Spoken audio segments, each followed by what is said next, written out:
Ciao à tutti, ciao ragazzi. Aujourd'hui dans Nuovo Respiro, je vous emmène un petit peu hors des sentiers battus. Je partage avec vous un lieu extraordinaire, un lieu unique au monde, peu connu des touristes, mais qui vaut vraiment le détour. Allez, c'est parti, c'est tout de suite. Bienvenue sur Nuovo Respiro. Ici, c'est une petite chaîne où on parle d'Italie, de culture italienne, pour découvrir, pour approfondir, pour comprendre une Italie plus proche de la vraie vie des Italiens. Je vous propose une vidéo tous les vendredis.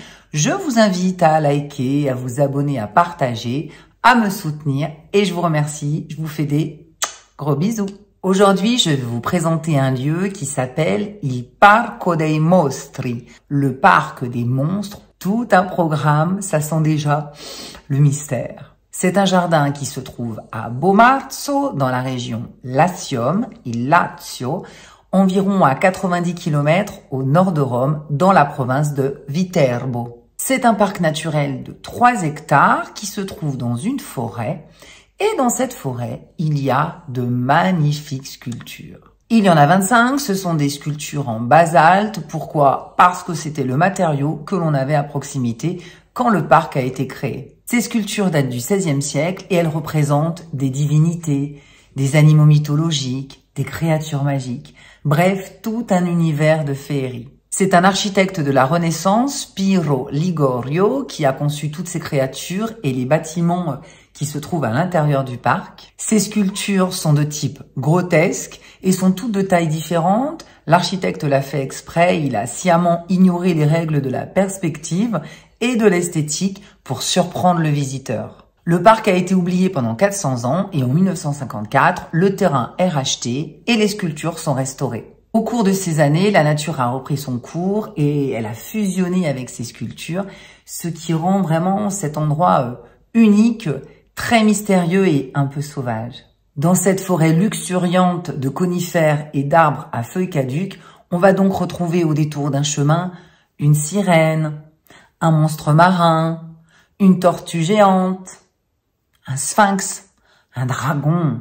Bon, je m'arrête là parce que la liste est très longue. Car dans le parc, il y a 36 points d'intérêt. Une des attractions à ne pas manquer est la Casa Pendente, la maison penchée. La particularité de cette maison, c'est qu'elle a été construite sur un rocher incliné.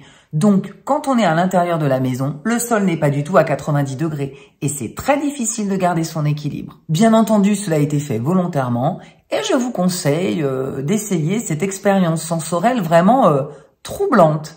La figure la plus célèbre du parc, le symbole du parc, est un orco, un ogre. Pas tout à fait un ogre en entier, il s'agit plus particulièrement de sa gueule en pierre avec la bouche ouverte sur laquelle il est écrit « Ogni pensiero vola », chaque pensée s'envole. Il s'agit d'une chambre creusée dans le tuf à laquelle on accède par quelques marches et à l'intérieur, il y a un banc et une table.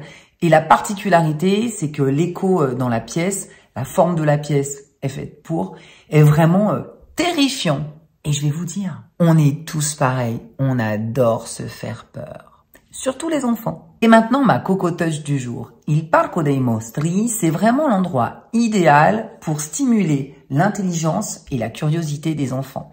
Donc, ça m'a donné quelques idées d'activités que vous pouvez facilement réaliser si vous avez des enfants. Après avoir acheté votre billet d'entrée, on va vous donner une carte avec les 36 points d'intérêt majeurs à ne pas louper. C'est un parcours que je vous conseille de suivre. Mais si vous en avez l'envie ou le temps, je vous suggère de préparer pour vos petits des activités ludico-culturelles. Pour susciter l'intérêt des enfants, vous pouvez par exemple sélectionner quelques sculptures disséminées un peu partout dans le parc. Si les enfants sont plus grands, ils peuvent s'amuser à les repérer, façon chasse au trésor. Mais s'ils sont plus petits, vous pouvez leur préparer quelques petites activités type charade, type énigme à résoudre ou type petit texte à compléter qu'ils pourront après découper et mettre dans un album qu'ils feront avec les photos qu'ils auront prises. Cela ne coûte pas cher et c'est une façon simple de créer de beaux souvenirs en famille à l'occasion de cette sortie. Comptez 2 heures pour la visite, vous pouvez aussi partir la journée. Il y a un grand espace vert où vous pouvez faire un pique-nique Et d'ailleurs, c'est le lieu idéal pour trouver un peu de fraîcheur l'été si vous vous trouvez dans la région de Rome. Et maintenant, quelques informations pratiques pour ceux que ça intéresse. Il Parco dei Mostri est ouvert toute l'année de 9h à 17h, 18 ou 19h en fonction des saisons. Je vais vous mettre le lien en barre d'infos du site pour que vous vérifiez bien les horaires d'ouverture. Il n'est pas possible de visiter le site le soir ou la nuit. Et attention, ce n'est pas une attraction touristique comme on l'entend habituellement. Donc, il est possible qu'il y ait certaines périodes où il y a des fermetures exceptionnelles. Toujours bien vérifier avant d'y aller. Attention, si vous avez des animaux de compagnie, ils ne sont pas acceptés dans le parc. Seuls les chiens guides pour les personnes malvoyantes sont autorisés. Si vous vous trouvez en vacances à Rome pour se rendre au parc, c'est assez facile en voiture.